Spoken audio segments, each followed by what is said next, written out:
Hi, welcome to the Recovery Daily Podcast. I'm your host, Rachel Abbasi. I'm a grateful recovering alcoholic and stroke survivor, and we're starting to do virtual backgrounds that match my outfit. That's what we're doing. Anyway, today I want to talk about fear, kind of. I want to talk about obsession with drinking, but fill in the blank. So everybody's different. Everybody has these kind of, I feel like, a bit of obsessiveness about things that we love. That's what I think. And I just happen to feel that I go overboard with the obsession. It's like whatever I'm into, I'm obsessed with it. My son, for example, I would say it's obsessed with music. Like he has a passion for it. Obsession has a negative connotation, and it's not always, well, I mean, there's a fine line between having a passion for something and being obsessed with it. I'm not around him enough to know that if he's like losing sleep because of it, or he's missing out on opportunities in life because of it. Like if it starts to turn into this having a negative impact on his life, maybe that's the difference between obsession and passion. Not sure, but something to think about. Anyway, I wanted to talk about what it was like for me when I was obsessed with alcohol, obsessed with drinking, and the fear of admitting that. That's kind of what I want to talk about, that area of not really realizing that I was thinking about alcohol in an unhealthy way. My sister just texted me and it came up on my screen, and so I'm kind of like thinking about what she said. So, side note, I am trying to collect pins to I have a mannequin, not a yeah, is it a mannequin? It's a body form. And I wanted to cover the whole thing with pins, like antique pins. And it started because I have some of my grandmother's pins. And then I reached out to my mom and my sister, and they had pins. And my grandfather's pins from his uniform. He was a ship captain, and all of these pins like sit in our drawers. And I wanted to put them on something that like celebrated them and that we can look at them and not have them always tucked away in the drawers. So she was telling me that there's an auction or something, and there's a box for sale. So I wonder if I need to answer box of pins at the auction. What do you think? Let's say yes. Yes, I am in. Okay, she doesn't know that I'm interrupting my podcast for this, but I'm like, auctions, aren't they kind of like you got to be on your toes? I don't know. Maybe we're going to bid on an auction live. It's live action today. Okay, I'll let you know if she responds back to me. Okay, so the fear of losing control, but yet I'd already lost control. That obsession, the obsession is like I've mentally lost control, even though I feel like I can physically restrain myself from drinking, which I couldn't, but that's what it seems to me that I've always associated this control with my physical actions. And there is this mental loss of control. And that is obsession to me. I'm always just telling you what I think about it. And then I'm going to end with something I heard this morning in my meeting, and talk a little bit about when we have the opportunity to be faced with improving our lives, and then potentially being happy, how we can be fearful of that in recovery. So I wanted to talk about that because it was an interesting perspective and it's an important one. So I'll round out the episode with that at the end. So just starting out with, like, what was the obsession like for me? And I think this is one of those important things to talk about as a recovering alcoholic, because newcomers that are trying to figure out, am I an alcoholic? Am I not an alcoholic? Well, I have been of the thought that if you're wondering if you're an alcoholic, you're probably an alcoholic. You probably have a problem with drinking if you're wondering if you have a problem with drinking. That's my perspective on it. For me, though, there was, in the beginning, yeah, it was the same for me. I didn't know if I was an alcoholic because I thought alcoholics live under bridges and don't have clothes and don't have jobs. And they are men, unshaven men that wear trench coats, like, long hair. Like, that's what I thought an alcoholic looked like. I had no idea. I was so blind to what alcoholism was. And I imagine that if I'm so blind to it, there's got to be just millions of people who are completely unaware of whether, not only if they are an alcoholic, which is where many of us find ourselves resisting getting help, but if somebody that we love is an alcoholic, because that alcoholic is probably starting to isolate, starting to hide their drinking, starting to hide that obsession.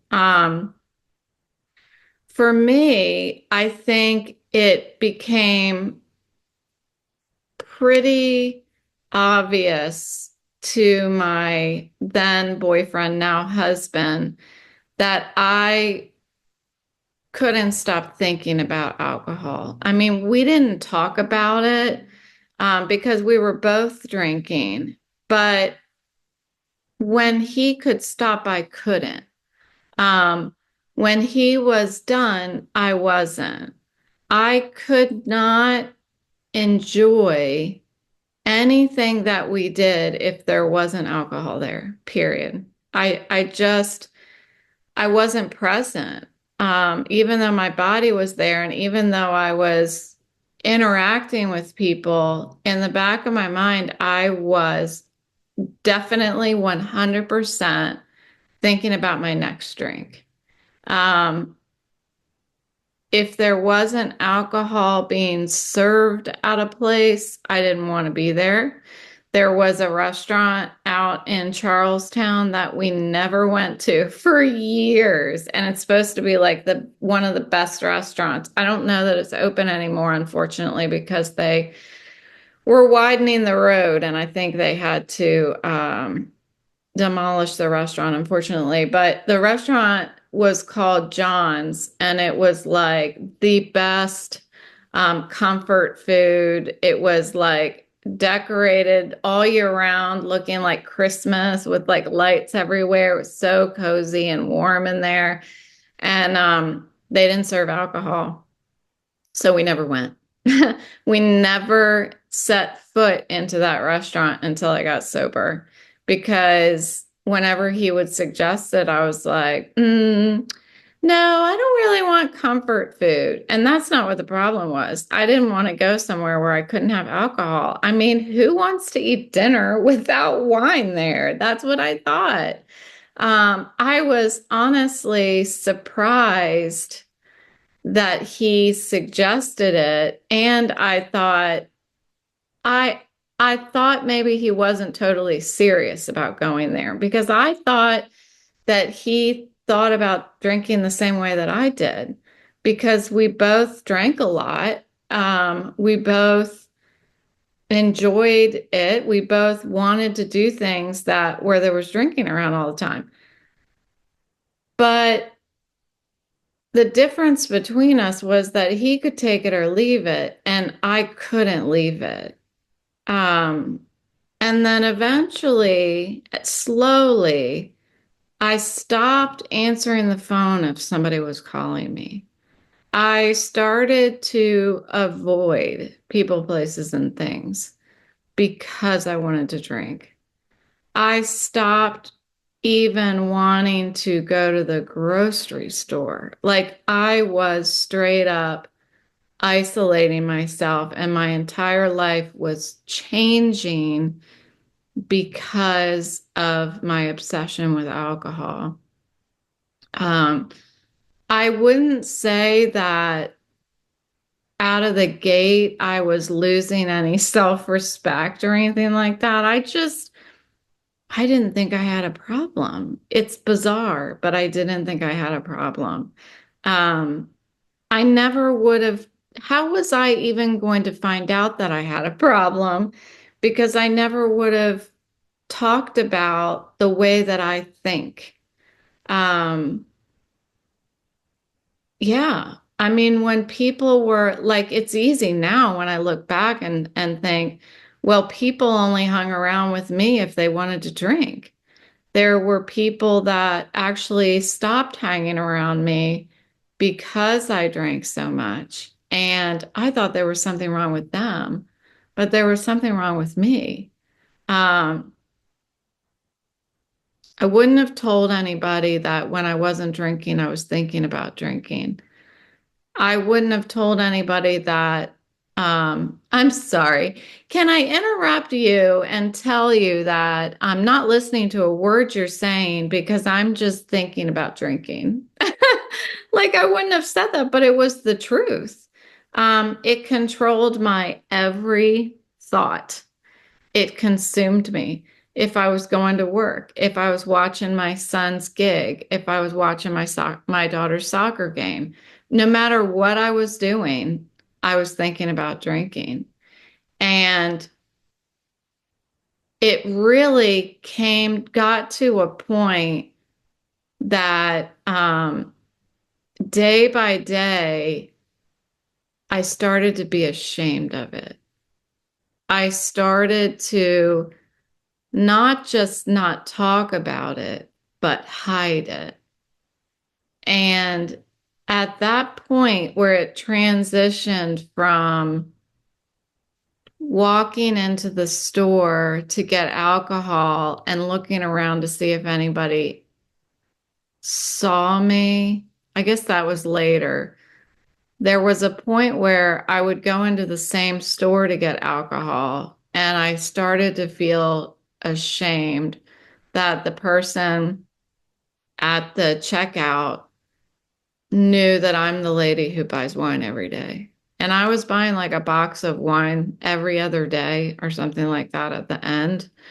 Um, or one of those big jugs a day, not the biggest jug, but the next size, one of those a day. Like I started to be ashamed that that person probably knows I have a problem with drinking. And when I recognize that person probably thinks I have a problem with drinking, I don't know that I stopped, paused, and thought, oh, wait a minute, I have a problem with drinking.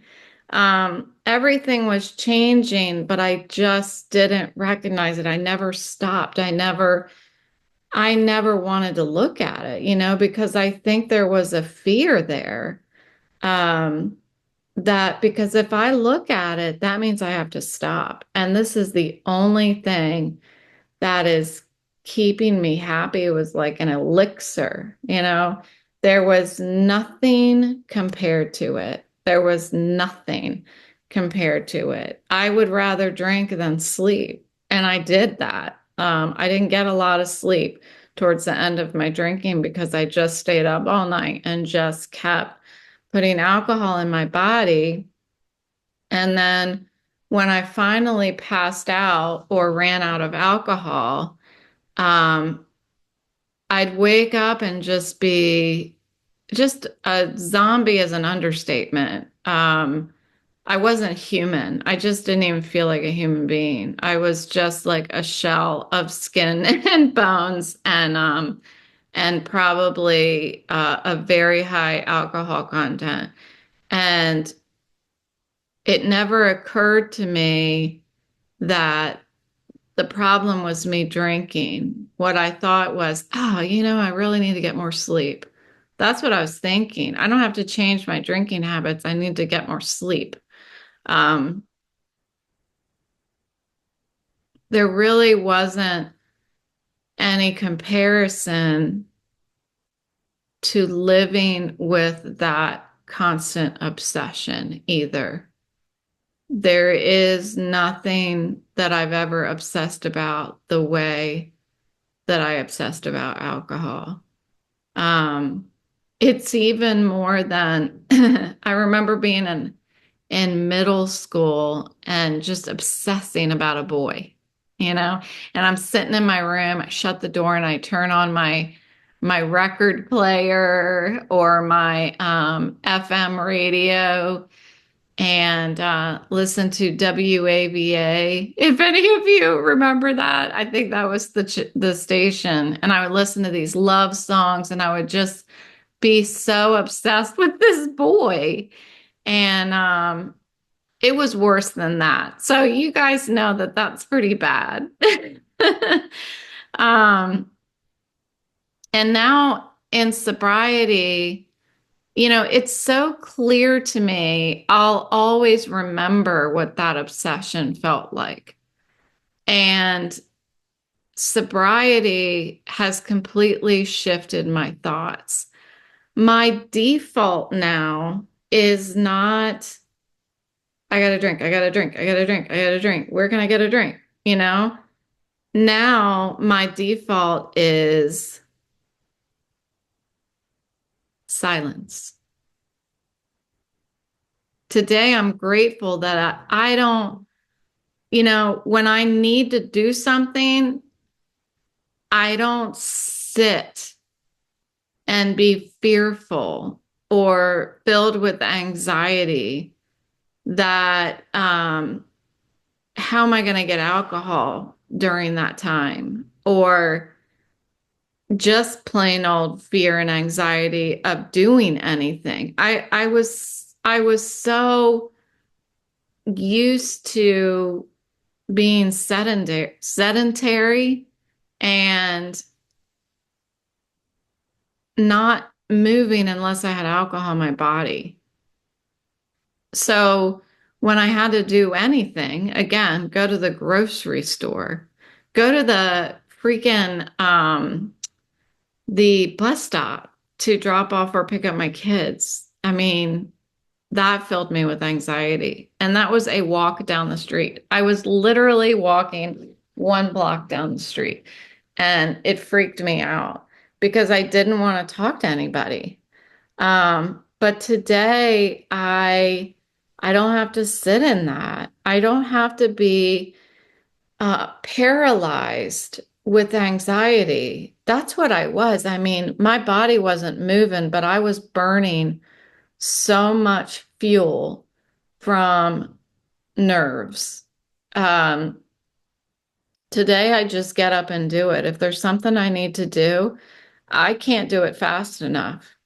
Um, I try not to overthink things. I mean, I think that is still something I struggle with, overthinking, but I'm getting better. I'm getting better. I think my obsession for things, unhealthy obsession, has turned into or evolved or grown, because I do think it's growth, it's grown in a positive way into just overthinking a little bit. And that's progress. That is true progress. I am learning how to let things go. I'm learning how to pause. And I'm learning how to sit with myself in my default mode in that silence. Um, Obsession doesn't control me now. When I wake up in the morning, the only thing that I am probably um, passionate about to the point of obsession is recovery, is communicating about recovery. And that's the only thing that I may lose sleep over, because I want to make sure that I get my podcast episode in before I go to sleep. So I do have a little bit of a tendency to be obsessed with things now, a little bit of a tendency. That is an understatement also. But I feel like they are healthy now. I feel like they're centered around um, growth and progress and getting better. I was walking my dog today, and it's like 1:30 right now. And my dog, oh, you're not gonna be able to see because I have on my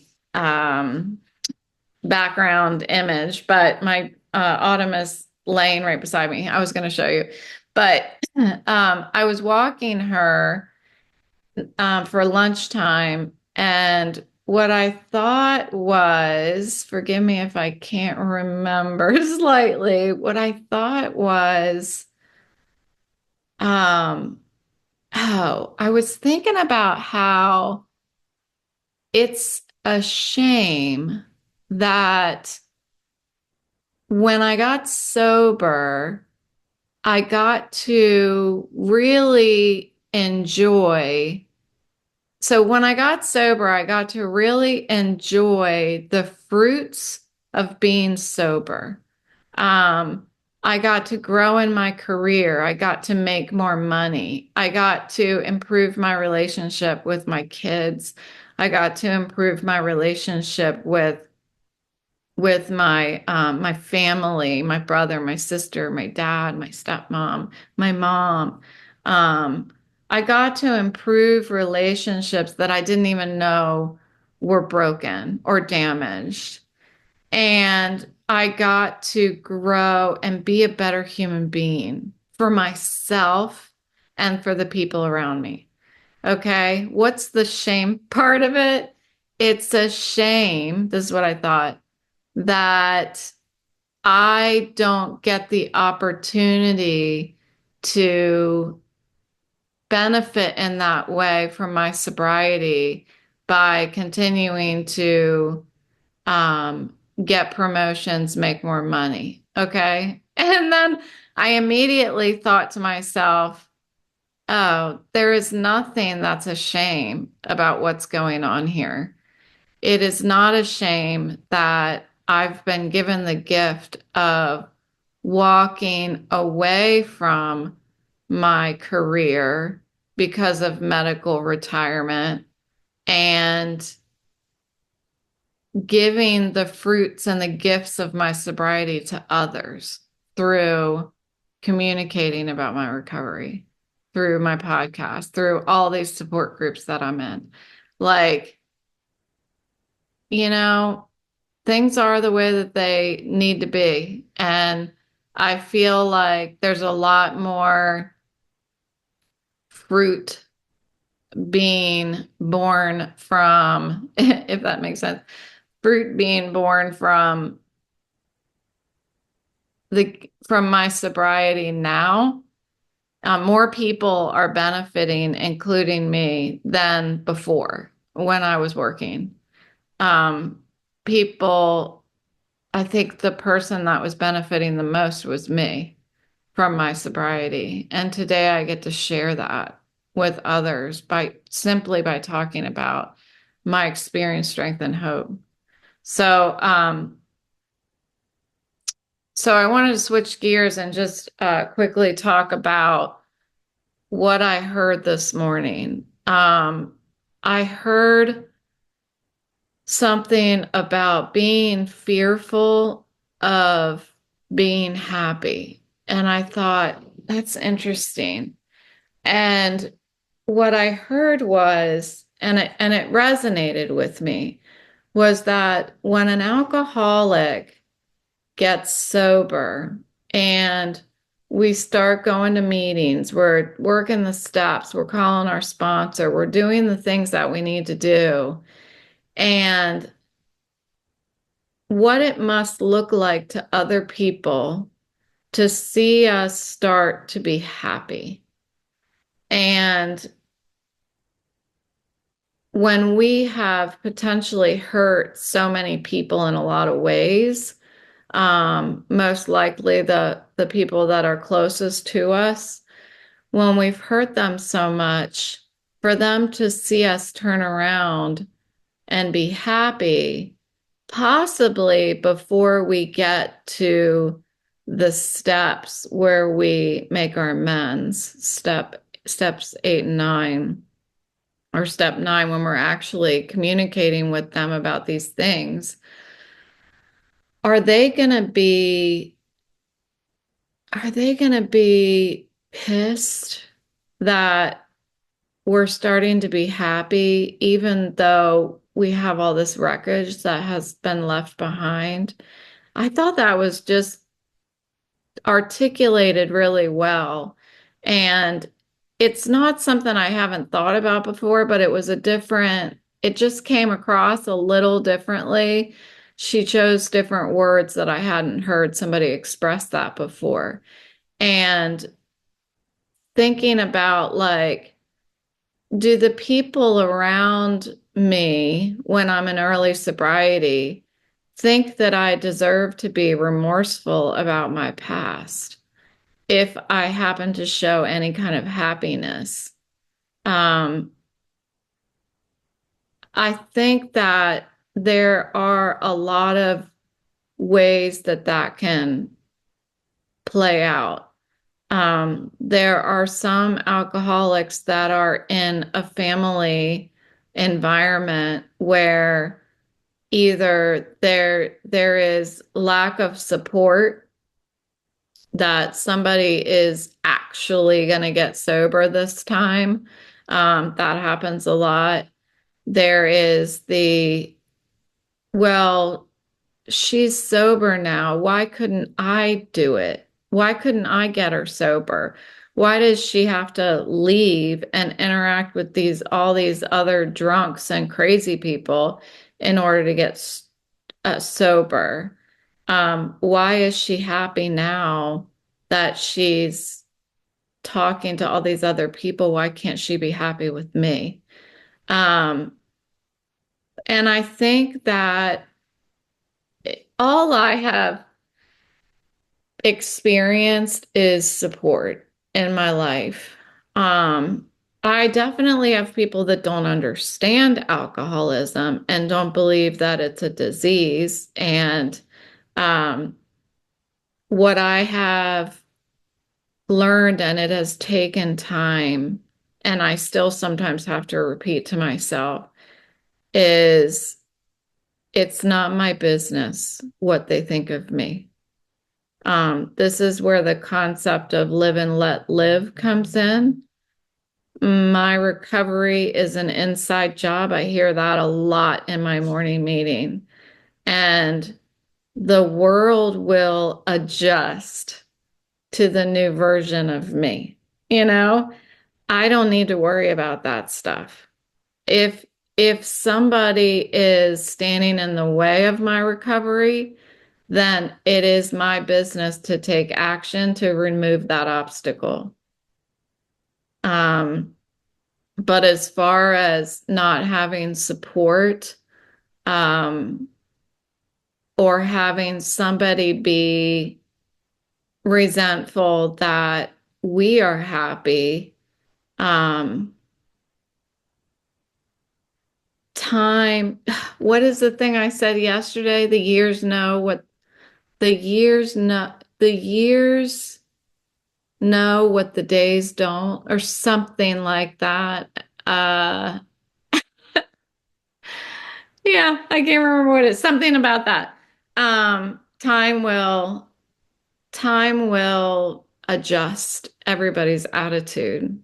And for me, a little bit of living amends comes to play there when this person who is doubtful of my sobriety or not supportive of my sobriety, if I just keep being consistent and living my program and practicing the principles in all of my affairs, that stuff gets ironed out on its own. I had somebody in my life who was doubtful about my recovery because that person never saw anybody get sober. That person was around a lot of alcoholism throughout his life and didn't believe that people get sober, didn't believe that people change. Um, Heck, I didn't think people changed. But as I continued to work the steps and I let go of caring about what that person thinks, that person began to believe in me and believe in my sobriety without me having to do anything about it. All I had to do was focus inward, and what happens on the outside falls into place. Um, so today, if you're feeling fearful, um, if you're feeling any sort of obsession, this is just a story about how it changes, how it can change. The healing is possible. And that's all I'm here to tell about, that it's possible, that there's a solution. And by talking about our truth, saying out loud to somebody, I'm thinking about this a lot, period. That's the first step in really recognizing that there is an obsession there that maybe you weren't even aware of. And once that admission can happen, then recovery can happen. And that can allow you to shape your life into something that you're proud of. Happiness is not something that we should be afraid of. Happiness is something that we deserve. And we can't let other people's faith in us be an obstacle to our happiness. So that's what I have for you today. Thank you so much for listening, and I will talk to you tomorrow.